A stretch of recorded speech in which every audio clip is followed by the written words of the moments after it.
Hello అందరికీ welcome back to our channel Sutamu vlogs. So ఈరోజు recipe ఏంటంటే వినాయక చవితి స్పెషల్ రెసిపీ అనమాట. సో ప్రతి వినాయక చవితికి అందరం మనకు తెలిసిందే కదా, కుడుములు, మోదక్, ఉండ్రాళ్ళు ఇట్లా చేసుకుంటాము. సో ఈరోజు స్పెషల్ రెసిపీ ఏంటంటే బెల్లం తాలికలు అనమాట. సో నాకు తెలిసి అందరికీ పాల తాలికలు తెలిసే ఉంటుంది, బట్ బెల్లం తాలికలు కొంతమందికి తెలుస్తుంది. అంటే మోస్ట్లీ లైక్ ఇది ఎక్కువ ఆంధ్ర సైడ్ చేసుకుంటారనమాట. సో లేట్ చేయకుండా బెల్లం తాలికల ప్రాసెస్ ఏంటో చూసేద్దాం. సో ఫస్ట్ ఒక గిన్నె తీసుకుని అందులో వాటర్ యాడ్ చేసుకోవాలి. సో ఇక్కడ నేను మెజర్మెంట్స్ చెప్తానండి. ఒక గ్లాస్ బియ్యం పిండి తీసుకుంటే ఒక గ్లాస్ వాటర్ తీసుకోండి.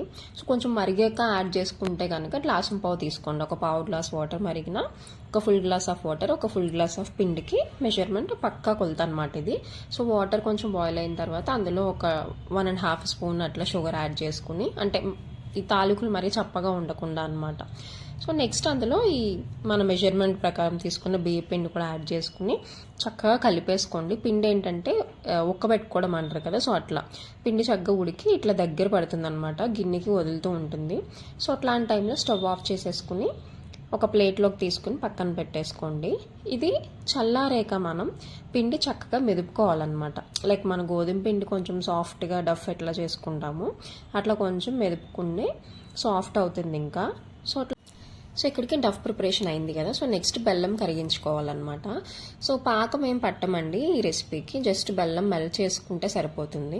సో ఒక్క గ్లాస్ బియ్యం పిండికి ఆల్మోస్ట్ మనకి ఈ రెసిపీకి ఒక 200 గ్రామ్స్ అనుకోండి. ఒక 200 గ్రామ్స్ పక్కా కొలత సరిపోతుంది మనకి. లేదు కొంచెం బెల్లం స్వీట్నెస్ తక్కువ ఉంది అనుకుంటే కనుక మీకు సరిపోలేదు అనుకుంటే ఇంకా యాడ్ చేసుకోవచ్చు. కలర్ ఇట్లా ఉంది అనుకోకండి, మాది కొంచెం ఆర్గానిక్ బెల్లం వలన కొంచెం బ్లాక్ షేడ్లో అనిపిస్తుంది అనమాట, అంటే లైక్ మరి డార్క్ కలర్లా ఉంటుంది. సో ఆ బెల్లం అనేది కరిగిపోయిన తర్వాత వాటర్లో ఇప్పుడు మనం జంతికల గొట్టం తీసుకుని మనం ముందుగా ప్రిపేర్ చేసి పెట్టుకున్న పిండి ఉంది కదా, సో దాన్ని జంతికల గొట్టంలో స్టఫ్ చేసేసుకుని, ఇది మనకి కింద ఏంటంటే ప్లేట్ ఒక సింగిల్ హోల్ ఉంటుంది కదండి, ఆ సింగిల్ హోల్ యూజ్ చేస్తాం అనమాట. సింగిల్ హోల్ ప్లేట్ పెట్టేసి పిండి అందులో స్టఫ్ చేసుకుని, లైక్ మనం జంతికలు అట్లా ప్రెస్ చేసుకుంటామో అట్లాగే ఈ బెల్లం సిరప్లో సో ఈ పిండిని అట్లా ప్రెస్ చేసుకుంటూ ఉండాలి. మనకి మొత్తం పిండి అయిపోయేంత వరకు ఇదే ప్రాసెస్ కంటిన్యూ చేస్తామండి. సో ఇదేంటంటే మెల్లగా బాయిల్ అవుతూ ఉంటుంది ఆ బెల్లం సిరప్లో. మనకి గరిటె పెట్టి అసలు కదపకూడదు, ఇది మెయిన్ ఇంపార్టెంట్ థింగ్ అనమాట. గరిటె పెట్టి కదిపితే ఏమవుతుందంటే మొత్తం విడిపోతాయండి, అంటే మనకి ఎట్లా అంటే లైక్ పేస్ట్ లెక్క అయిపోతుంది. సో నెక్స్ట్ ఈ బెల్లం తాలూకులు థిక్నెస్ కోసం కొంచెం బియ్యపిండి, అంటే లైక్ ఒక స్పూన్ బియ్యపిండి సరిపోతుందండి. ఒక స్పూన్ బియ్యపిండిలో కొద్దిగా వాటర్ వేసుకుని లమ్స్ లేకుండా కలిపేసి పక్కన పెట్టుకోండి. సో ఒక 2 స్పూన్స్ ఆఫ్ కొబ్బరి తురుము యాడ్ చేసుకుంటాము ఈ బాయిల్ అవుతున్నప్పుడే. సో ఇట్లా చక్కగా క్లాత్ తోటి కుదుపుకోండి గిన్నెని, చక్కగా మిక్స్ అయిపోతుంది, గరిటె పెట్టనవసరం లేదు.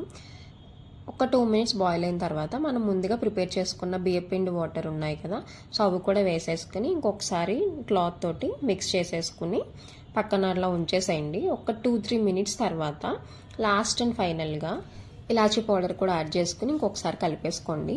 సో ఇందులో మీకు కన్సిస్టెన్సీ తెలుస్తుంది కదండి, ఈ టైప్ ఆఫ్ థిక్నెస్ వచ్చాక చక్కగా స్టవ్ ఆఫ్ చేసుకుని సర్వ్ చేసేసుకుంటే మన బెల్లం తాలూకులు టేస్టీగా రెడీ.